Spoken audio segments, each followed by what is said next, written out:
Bumbie in mal kala balunjak echenintu karcha altavera mas malu ati malma mam se atul benichita nu ae kawong malu ilsale beniviles ae sepchni kaw ashwake tika asyeni yol bel kuyol bale asepchni sunep chama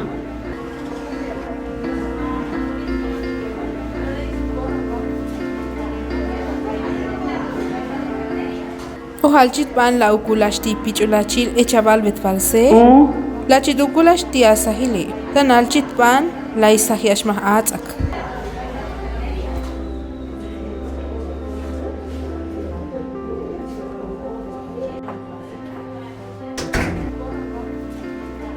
Cheltu kichoti bedak atzak atzi. Echkoleva kamcho mil pale be malan as kamcho mil natzakalsti. Latzabe bet moyele un kabila. Kam teshlal bakahale kahal o positivo.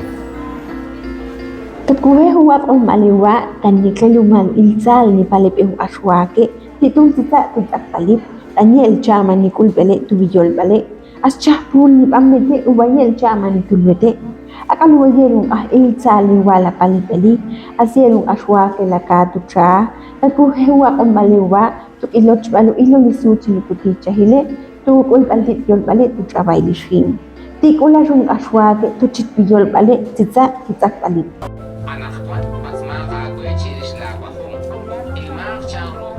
Banu ako malebani bile tanto kilocho no tio atul ama titon tutsat palibe as la yol bel kuyol bale as tachabin beniti chahi chahaki